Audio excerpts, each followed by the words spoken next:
लोगों को रस्म रिवाज मालूम था। वो हथियारों के बगैर बाहर आ गए। औरतें और बच्चे भी निकल आए। खालिद रज़ियल्लाहु अन्हु ने अपने दस्ते को हुक्म दिया कि हर घर के अंदर जाकर देखें कोई आदमी अंदर न रहे। खालिद रज़ियल्लाहु अन्हु ने खास तौर पर हुक्म दिया कि किसी घर में किसी चीज को हाथ न लगाया जाए, न किसी पर हल्का सा भी तशद्दुद किया जाए। मालिक बिन नवैरा के किला नुमा मकान में खालिद रज़ियल्लाहु अन्हु खुद गए। वहाँ सामान पड़ा था। ऐसे लगता था जैसे यहाँ के रहने वाले कुछ ही देर पहले यहाँ से निकले हों। बस्ती से खालिद रज़ियल्लाहु अन्हु को इतना ही पता चला कि मालिक बिन नवैरा अपने कबीले को यह कहकर कि वो मुसलमानों के खिलाफ हथियार न उठाएं, लैला को साथ लेकर बस्ती से निकल गया था। जिन्होंने उसे जाते देखा था उन्होंने समत बताई जिधर वो गया था। मालिक घोड़े पर और लैला ऊंट पर सवार थी। खालिद रज़ियल्लाहु अन्हु ने इर्द गिर्द की बस्तियों को अपने आदमी भेज दिए और कुछ आदमी उस समत रवाना किए जिधर बताया गया था कि मालिक गया है। वो सहरा था। ऊंट और घोड़े के कदमों के निशान बड़े साफ थे। ये खालिद रज़ियल्लाहु अन्हु के आदमियों को एक बस्ती में ले गए। ये बनु तमीम की एक बस्ती थी। ए बनु तमीम, खालिद रज़ियल्लाहु अन्हु के आदमियों में से एक ने बुलंद आवाज से कहा, मालिक बिन नवैरा को और बताह का कोई और आदमी जो यहाँ छुपा हुआ हो उसे हमारे हवाले कर दें। अगर वो हमारी तलाशी पर मिले तो इस बस्ती को आग लगा दी जाएगी। जरा ही देर बाद मालिक बिन नवैरा लैला के साथ बाहर आया और अपने आप को खालिद रज़ियल्लाहु अन्हु बिन वलीद के आदमियों के हवाले कर दिया। बनु यरबो के चंद और सरकर्दा अफराद भी जो यहाँ आकर छुप गए थे बाहर आ गए। इन सबको मालिक बिन नवैरा के साथ बताह ले आए। लैला भी साथ थी। मालिक बिन नवैरा, खालिद रज़ियल्लाहु अन्हु ने मालिक को अपने सामने बुलाकर पूछा, क्या ये गलत है कि तुमने ज़कात और महसूल मदीने को भेजने की बजाय लोगों को वापस कर दिए थे? मैं अपने कबीले को ये कहकर निकला था कि मुसलमानों का मुकाबला न करना। मालिक बिन नवैरा ने जवाब दिया, और मैंने उन्हें ये भी बताया था कि मुसलमान हो जाओ और ज़कात अदा करो, और तुम खुद इसलिए रूपोश हो गए थे कि तुम इस्लाम से मुनहरिफ हो गए थे। खालिद रज़ियल्लाहु अन्हु ने कहा, और तुम मुनहरिफ ही रहना चाहते हो? तुमने अपने शेरों में लोगों से कहा था कि वो ज़कात और महसूल अदा न करें, और तुमने उन्हें कहा था कि इस्लामी हुकूमत के अहकाम की तुम खिलाफ वर्जी करोगे, जो तुमने की। हाँ वलीद के बेटे, मालिक ने कहा, मैंने खिलाफ वर्जी की, लेकिन मैं अपने कबीले से कह रहा हूँ कि अब वो खिलाफ वर्जी ना करें। और तुमने सजा की झूठी नबूवत को तस्लीम किया। खालिद रज़ियल्लाहु अन्हु ने कहा, और उसके साथ मिलकर लोगों को कत्ल किया और उन्हें लूटा, और तुमने उन लोगों का कत्लेआम किया जिन लोगों ने इस्लाम कबूल कर लिया था। मालिक ने सर हिलाकर इस जुर्म का इकरार किया। क्या तू मुझे बता सकता है कि मैं तुझे कत्ल क्यों ना करूं? खालिद रज़ियल्लाहु अन्हु ने कहा, मैं जानता हूं कि तुम्हारे खलीफा ने तुम्हें मेरे कत्ल का हुक्म नहीं दिया। मालिक बिन नवैरा ने कहा, खुदा की कसम। खालिद रज़ियल्लाहु अन्हु ने कहा, मैं तुझे जिंदा रहने का हक नहीं दे सकता। खालिद रज़ियल्लाहु अन्हु ने वो उजड़ी हुई बस्तियां देखी थीं जो मालिक बिन नवैरा और सज्जा ने उजाड़ी थी। खालिद रज़ियल्लाहु अन्हु ने मालिक बिन नवैरा की बस्ती बताह पर बिला वजह चढ़ाई नहीं की थी। उन्हें तमाम रिपोर्टें मिलती रही थीं कि इस शख्स ने इस इलाके में मुसलमानों को किस तरह तबाह बर्बाद कर दिया था। ले जाओ इसे और इसके साथियों को जो इसके साथ रूपोश थे, और इन्हें कत्ल कर दो। खालिद बिन वलीद रज़ियल्लाहु अन्हु ने हुक्म दिया। उन्हें जब ले गए तो खालिद रज़ियल्लाहु अन्हु को इत्तला दी गई कि एक बड़ी ही हसीन औरत जिसका नाम लैला है और जो मालिक बिन नवैरा की बीवी है, अपने खामिद की जिंदगी की इल्तिजा लेकर आई है। खालिद रज़ियल्लाहु अन्हु ने कहा कि उसे आने दो। खालिद रज़ियल्लाहु अन्हु एक सरदार के फर्जंद थे। उन्होंने अमीर घराने में परवरिश पाई थी, इसलिए उनके दिलो दिमाग में वसअत थी। वो खुश ज़ौक़, खुश तबा और जिंदा मिजाज थे।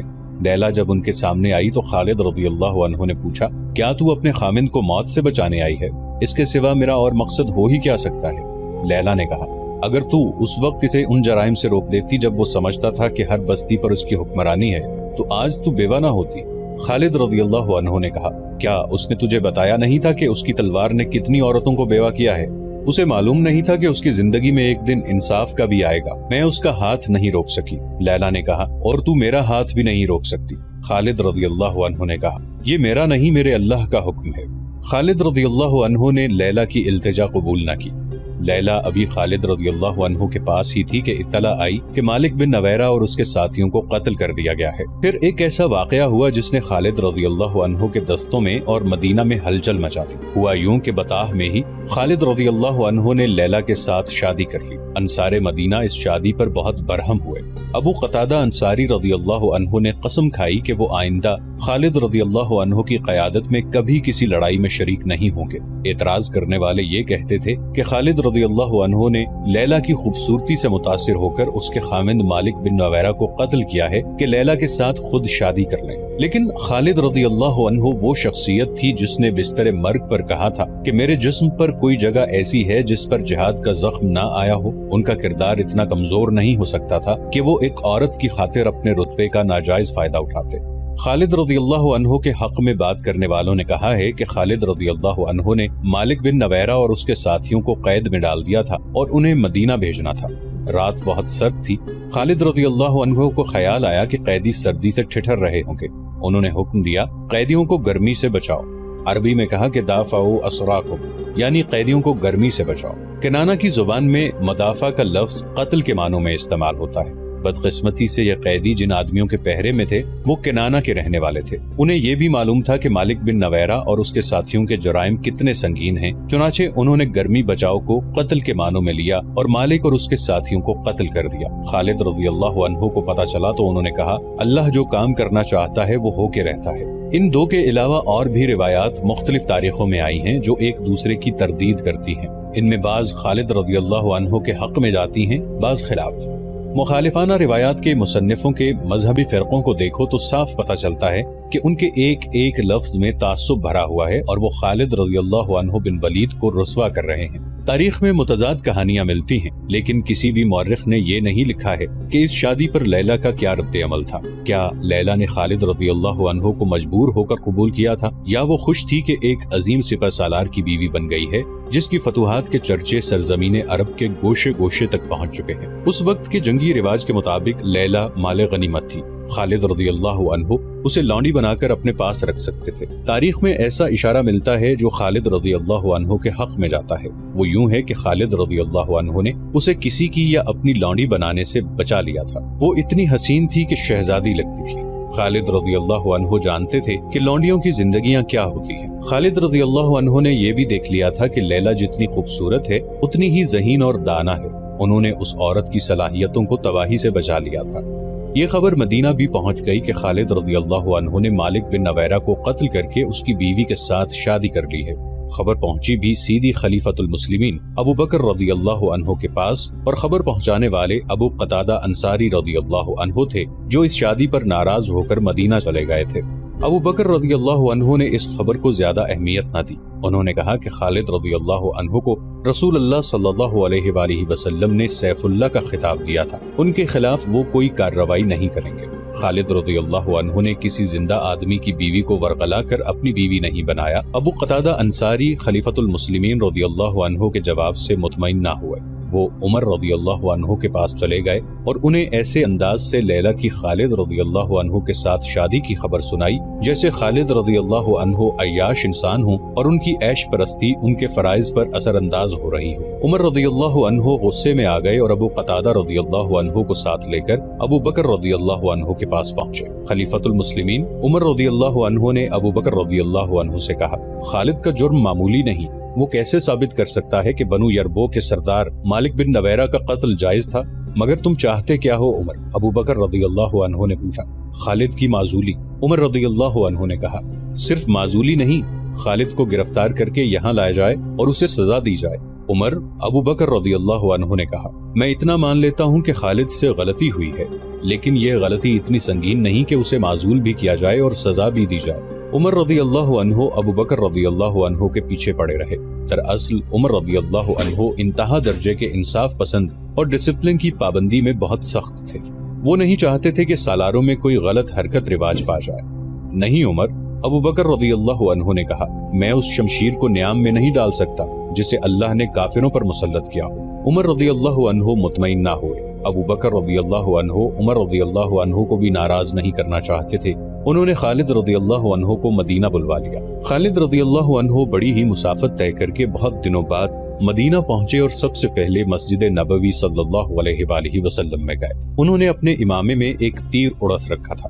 عمر رضی اللہ عنہ مسجد میں موجود تھے۔ خالد رضی اللہ عنہ کو دیکھ کر عمر رضی اللہ عنہ طیش میں آ گئے۔ وہ اٹھے، خالد رضی اللہ عنہ کے امامے سے تیر کھینچ کر نکالا اور اسے توڑ کر پھینک دیا۔ تم نے ایک مسلمان کو قتل کیا ہے، عمر رضی اللہ عنہ نے غصے سے کہا، اور اس کی بیوہ کو اپنی بیوی بنا لیا ہے۔ تم سنگسار کر دینے کے قابل ہو۔ خالد رضی اللہ عنہ ڈسپلن کے پابند تھے۔ وہ چپ رہے۔ انہوں نے عمر رضی اللہ عنہ کے غصے کو قبول کر لیا۔ سو وہ خاموشی سے مسجد سے نکل آئے اور خلیفۃ المسلمین ابو بکر رضی اللہ عنہ کے ہاں چلے گئے۔ انہیں ابو بکر رضی اللہ عنہ ہی نے جواب طلبی کے لیے بلایا تھا۔ ابو بکر رضی اللہ عنہ کے کہنے پر خالد رضی اللہ عنہ نے مالک بن نویرہ کے تمام جرائم سنائے اور ثابت کیا کہ وہ مسلمان نہیں بلکہ مسلمانوں کا دشمن تھا۔ ابو بکر رضی اللہ عنہ خالد رضی اللہ عنہ سے بہت خفا ہوئے اور انہیں تنبیہ کی کہ آئندہ ایسی کوئی حرکت نہ کریں جو دوسرے سالاروں میں غلط رواج کا باعث بنے۔ ابو بکر رضی اللہ عنہ نے طبری اور ہیکل کے مطابق فیصلہ سنایا کہ مفتوحہ قبیلے کی کسی عورت کے ساتھ شادی کر لینا اور عدت کا عرصہ پورا نہ کرنا عربوں کے رواج کے عین مطابق ہے۔ اس عورت کو آخر لونڈی بننا تھا، یہ اس کے آقا کی مرضی ہے کہ اسے لونڈی بنائے یا اسے نکاح میں لے لے۔ ابو بکر رضی اللہ عنہ نے اپنے فیصلے میں کہا کہ اس وقت مسلمان ہر طرف سے خطروں میں گرے ہوئے ہیں، قبیلے باغی ہوتے جا رہے ہیں، اپنے پاس نفری بہت تھوڑی ہے۔ ان حالات میں اگر کوئی سالار دشمن کے کسی سردار کو غلطی سے قتل کرا دیتا ہے تو یہ سنگین جرم نہیں۔ عمر رضی اللہ عنہ کو خلیفۃ المسلمین ابو بکر رضی اللہ عنہ نے یہ کہہ کر ٹھنڈا کیا کہ اسلام کا ایک بہت بڑا دشمن مسلمہ بن حنیفہ نے نبوت کا دعویٰ کر رکھا ہے، جنگی طاقت بن گیا ہے، اس کے پاس کم و بیش 40,000 نفری کا لشکر ہے اور اکرمہ بن ابو جہل اس سے شکست کھا چکے ہیں۔ اب سب کی نظریں خالد رضی اللہ عنہ کی طرف اٹھ رہی ہیں۔ اگر مسلمہ کو شکست نہ دی گئی تو اسلام مدینے میں ہی رہ جائے گا۔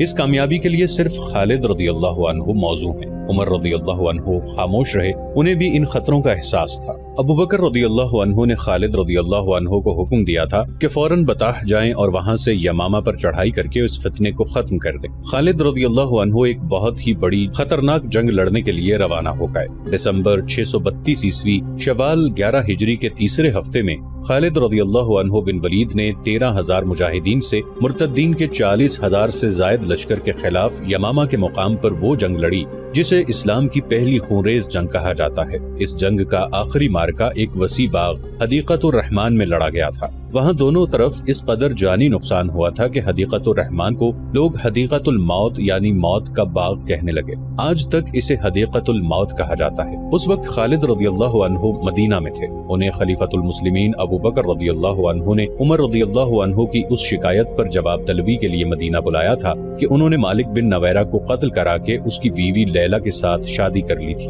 ابو بکر رضی اللہ عنہ نے ان حالات کو دیکھتے ہوئے جن میں اسلام گھر گیا تھا، خالد رضی اللہ عنہ کے حق میں فیصلہ دیا اور خالد رضی اللہ عنہ کو واپس بطاح جانے اور یمامہ کے مسلمہ کذاب کے فتنے کو ختم کرنے کا حکم دیا تھا۔ مسلمہ کذاب کے متعلق بتایا جا چکا ہے کہ اس نے نبوت کا دعویٰ کر رکھا تھا۔ اس کے پیروکاروں کی تعداد اتنی زیادہ ہو گئی تھی کہ اس کا لشکر مسلمانوں کے لیے خطرہ بن گیا تھا۔ اس وقت تک مسلمان ایک طاقت بن چکے تھے لیکن مسلمہ کی طاقت بڑھتی جا رہی تھی۔ یہ مدینہ کے لیے بھی خطرہ تھا اور اسلام کے لیے بھی۔ مدینہ سلطنت اسلامیہ کا مرکز تھا۔ خالد رضی اللہ عنہ کا لشکر بطاح میں تھا۔ وہیں انہوں نے مالک بن نویرہ کو سزائے موت دی اور اس کی بیوی لیلہ کے ساتھ شادی کی تھی، لیکن لیلہ وہیں تھی۔ خالد رضی اللہ عنہ بطاح کو روانہ ہو گئے۔ انہیں معلوم تھا کہ ان کے پرانے ساتھی سالار اکرمہ رضی اللہ عنہ اسی علاقے میں اپنے لشکر کے ساتھ موجود ہیں اور مسلمہ کے خلاف مدد کو پہنچیں گے۔ اکرمہ رضی اللہ عنہ بن ابو جہل ان 11 سالاروں میں سے تھے جنہیں خلیفۃ المسلمین رضی اللہ عنہ نے مختلف علاقوں میں مرتد اور باغی قبائل کی سرکوبی کے لیے بھیجا تھا۔ دوسرے قبیلے اتنے طاقتور نہیں تھے جتنا مسلمہ کا قبیلہ بنو حنیفہ تھا، اس لیے اس علاقے میں اکرمہ رضی اللہ عنہ کو بھیجا گیا۔ ان کے پیچھے پیچھے ایک اور سالار شرجیل رضی اللہ عنہ بن حسنہ کو بھیج دیا گیا۔ خلیفہ ابو بکر رضی اللہ عنہ نے شرجیل رضی اللہ عنہ کو یہ حکم دیا تھا کہ وہ اکرمہ رضی اللہ عنہ کو مدد دیں گے۔ اکرمہ یمامہ کی طرف جا رہے تھے۔ یہ 2-2.5 مہینے پہلے کی بات ہے۔ اس وقت خالد رضی اللہ عنہ طلیحہ سے نبردآزما تھے۔ انہوں نے طلیحہ کو بہت بری شکست دی تھی۔ یہ خبر اکرمہ رضی اللہ عنہ تک پہنچی تو وہ جوش میں آ گئے۔ انہوں نے ابھی کسی قبیلے کے خلاف جنگی کارروائی نہیں کی تھی۔ کچھ دنوں بعد اکرمہ رضی اللہ عنہ کو خبر ملی کہ خالد رضی اللہ عنہ نے سلمہ کے طاقتور لشکر کو شکست دی ہے۔ مورخ لکھتے ہیں کہ اکرمہ رضی اللہ عنہ پر انسانی فطرت کی ایک کمزوری غالب آ گئی۔ انہوں نے اپنے ساتھی سالاروں سے کہا کہ خالد فتح پہ فتح حاصل کرتے جا رہے ہیں اور انہیں بھی لڑنے کا موقع بھی نہیں ملا۔ خالد رضی اللہ عنہ اور اکرمہ رضی اللہ عنہ اسلام قبول کرنے سے پہلے کے ساتھی اور ایک جیسے جنگجو اور میدان جنگ کے ایک جیسے قائد تھے۔ کیوں نہ ہم ایسی فتح حاصل کریں جس کے سامنے خالد کی تمام فتوحات کی اہمیت ختم ہو جائے۔ اکرمہ رضی اللہ عنہ نے اپنے ماتحت سالاروں سے کہا، مجھے اطلاع مل چکی ہے کہ شرجیل بن حسنہ ہماری مدد کو آ رہا ہے۔ मालूम नहीं वो कब तक पहुंचे। मैं ज्यादा देर इंतजार नहीं कर सकता, मैं मुसैलमा पर हमला कर दूंगा। मुसैलमा मामूली अक्लो ज़हानत का आदमी नहीं था। उसे मालूम था कि मुसलमान उसकी नबूवत को बर्दाश्त नहीं कर रहे और किसी भी रोज इस्लामी लश्कर उस पर हमला कर देगा। उसने अपने इलाके के दिफा का बंदोबस्त कर रखा था, जिसमें देखभाल और जासूसी का इंतजाम भी शामिल था। अकरमा रज़ियल्लाहु अन्हु सोचे समझे बगैर बढ़ते गए और यमामा के करीब पहुंच गए। वो चूंकि जज्बात से मगलूब होकर जा रहे थे, इसलिए एहतियात न कर सके कि दुश्मन देख रहा होगा। उन्हें मुसैलमा के जासूसों ने देख लिया और मुसैलमा को इत्तला दी। एक और इलाके में जहां ऊंचे टीले और टीकरियां थी, अकरमा रज़ियल्लाहु अन्हु को मुसैलमा के कुछ आदमी दिखाई दिए। अकरमा रज़ियल्लाहु अन्हु ने उन पर हमला कर दिया, मगर ये मुसैलमा का बिछाया हुआ जाल था। मुसैलमा ने वहां खासा लश्कर छुपा रखा था, जिसने दाएं बाएं से अकरमा रज़ियल्लाहु अन्हु के लश्कर पर हमला कर दिया। अकरमा रज़ियल्लाहु अन्हु इस गैर मुतवक्के सूरत हाल में संभल न सके। मुसैलमा के लश्कर ने उन्हें संभलने ही न दिया। अकरमा रज़ियल्लाहु अन्हु के साथ नामी गिरामी और तजर्बाकार सालार और कमानदार थे, लेकिन मैदान दुश्मन के हाथ था। उसने मुसलमानों की कोई चाल कामयाब न होने दी। अकरमा रज़ियल्लाहु अन्हु को नुकसान उठाकर पसपा होना पड़ा। अकरमा रज़ियल्लाहु अन्हु अपनी इस शिकस्त को छुपा नहीं सकते थे। छुपा लेते तो लश्कर में से कोई मदीना इत्तला भेज देता। चुनाचे अकरमा रज़ियल्लाहु अन्हु ने खलीफतुल मुस्लिमीन रज़ियल्लाहु अन्हु को लिख भेजा कि उन पर क्या गुजरी है। खलीफा अबू बकर रज़ियल्लाहु अन्हु को सख्त गुस्सा आया। उन्होंने अकरमा रज़ियल्लाहु अन्हु को वाज़ेह हुक्म दिया था कि शर्जील रज़ियल्लाहु अन्हु का इंतजार करें और अकेले मुसैलमा के सामने ना जाएं। मगर अकरमा रज़ियल्लाहु अन्हु ने जल्दबाजी से काम लिया था। अबू बकर रज़ियल्लाहु अन्हु ने अकरमा रज़ियल्लाहु अन्हु को जो तहरीरी पैगाम भेजा था, उसमें गुस्से का इजहार इस तरह किया था कि अकरमा को इब्ने जहल लिखने की बजाय इब्ने उम्मे अकरमा यानी अकरमा की माँ के बेटे लिखा। ये अरबों में रिवाज था कि किसी की तौहीन मकसूद होती तो उसके बाप के नाम की बजाय उसे उसकी माँ से मंसूब करते थे। खलीफतुल मुस्लिमीन रज़ियल्लाहु अन्हु ने लिखा, ए इब्ने उम्मे अकरमा, मैं तुम्हारी सूरत नहीं देखना चाहता। मैं ये भी नहीं चाहता कि तुम मदीना आओ। तुम आए तो यहाँ के लोगों में मायूसी फैलाओगे। मदीना से दूर रहो। तुम अब यमामा का इलाका छोड़ दो और हुज़ैफा के साथ जा मिलो और अहले ओमान से लड़ो। वहाँ से फारिग होकर अरजफा की मदद के लिए महरा चले जाना। उसके बाद यमन जाकर मुहाजिर बिन उमैया से जा मिलना। जब तक तुम सालारी के मयार पर पूरे नहीं उतरते, मुझे अपनी सूरत ना दिखाना। मैं तुमसे बात तक नहीं करूंगा। खलीफतुल मुस्लिमीन अबू बकर रज़ियल्लाहु अन्हु ने शर्जील को पैगाम भेजा कि वो जहाँ हैं वहीं रहें और जब खालिद रज़ियल्लाहु अन्हु आएं तो अपना लश्कर उनके साथ करके खुद उनके मातहत हो जाएं। खालिद रज़ियल्लाहु अन्हु को बता दिया गया था कि शर्जील रज़ियल्लाहु अन्हु का लश्कर भी उन्हें मिल रहा है। वो खुश हुए कि अब वो मुसैलमा का मुकाबला बेहतर तरीके से कर सकेंगे। उन्हें तवक्को थी कि शर्जील का लश्कर ताज़ा दम होगा, मगर ये लश्कर खालिद रज़ियल्लाहु अन्हु को मिला तो वो ताज़ा दम नहीं था। इसमें कई मुजाहिदीन जख्मी थे। क्या हुआ शर्जील? खालिद रज़ियल्लाहु अन्हु ने पूछा। निदामत के सिवा मेरे पास कोई जवाब नहीं। शर्जील रज़ियल्लाहु अन्हु ने कहा, मैंने खलीफतुल मुस्लिमीन की हुक्मदूली की है। मेरे लिए हुक्म था कि अकरमा को मदद दूं, मगर मेरे पहुंचने से पहले अकरमा मुसैलमा के लश्कर से टक्कर लेकर पसपा हो चुका था। ये एक खब्त था जिसने मुझ पर भी गलबा पा लिया कि एक फतह तुम्हारे हिसाब में लिखी जाए। बारीक बीन और दूर अंदेश खालिद रज़ियल्लाहु अन्हु ने तंजिया लहजे में शर्जील रज़ियल्लाहु अन्हु का जवाब पूरा करते हुए कहा, अकेले पत्थर की कोई ताकत नहीं होती शर्जील। पत्थर मिलकर चट्टान बना करते हैं। फिर इस चट्टान से जो टकराता है वो दूसरी बार टकराने के लिए जिंदा नहीं रहता। खुद गर्जी और जाती मफाद का अंजाम देख लिया तुमने। अकरमा जैसा तजर्बाकार सालार पिटकर जलील हो चुका है। मैं तुम पर करम करता हूँ कि खलीफा को तुम्हारी हिमाकत की खबर नहीं होने दूंगा। शर्जील रज़ियल्लाहु अन्हु बिन हसना ने अकरमा रज़ियल्लाहु अन्हु जैसी गलत हरकत की थी। उसने भी खालिद रज़ियल्लाहु अन्हु से बाजी ले जाने के लिए रास्ते में मुसैलमा के लश्कर से टक्कर ली और पसपा होना पड़ा था। मुसैलमा कज़्ज़ाब दरबार लगाए बैठा था। ठिंगने कद वाला ये बदसूरत इंसान मुकम्मल नबी बन चुका था। उसका कबीला बनु हनीफा तो उसे नबी मान ही चुका था। दूसरे कबीले के लोग जौक दर जौक उसकी बैयत के लिए आते और उसकी एक झलक देखने को बेताब रहते थे। लोगों ने उसकी कुव्वत और करामात देख ली थी। अब उसके पैरोकारों ने 2 मौजज़े और देख लिए थे। उन्होंने मुसलमानों के 2 नामवर सालारों को जरा जरा सी देर में मैदान से भगा दिया था। मजहबी और नजरियाती के लिहाज से तो मुसलमान रेशम की तरह नरम थे, लेकिन मैदान जंग में वो फौलाद से ज्यादा सख्त और बिजलियों की तरह कहर बन जाते थे। जंगी लिहाज से मुसलमान दहशत बन गए थे। अकरमा रज़ियल्लाहु अन्हु और शर्जील रज़ियल्लाहु अन्हु ने अपनी गलती और कजफहमी से शिकस्त खाई थी, लेकिन बनु हनीफा ने उन्हें अपने कज़्ज़ाब नबी के मौजज़ों और करामात के खाते में लिख दिया। وہ کہتا تھا کہ مسلمانوں کو مسیلمہ کے سوا کون شکست دے سکتا ہے۔ نہار الرجال، مسیلمہ نے اپنے پاس بیٹھے ہوئے اپنے دستے راست نہار الرجال سے کہا، اب ہمیں مدینہ کی طرف کوچ کرنے کی تیاری کرنی چاہیے، مسلمانوں میں اب وہ دم خم نہیں رہا۔ پہلے بیان ہو چکا ہے کہ نہار الرجال بن انفوا وہ شخص تھا جس نے رسول کریم صلی اللہ علیہ وآلہ وسلم کے سائے تلے بیٹھ کر قرآن پڑھا اور مذہب پر عبور حاصل کیا تھا، اور اسے مبلغ بنا کر مسیلمہ کے علاقے میں بھیجا گیا تھا، مگر اس پر مسیلمہ کا جادو چل گیا۔ اس نے مسیلمہ کی نبوت کا پرچار شروع کر دیا، آیات قرآنی کو توڑ موڑ کر اس نے ان لوگوں کو بھی مسیلمہ کا پیروکار بنا دیا جو اسلام قبول کر چکے تھے۔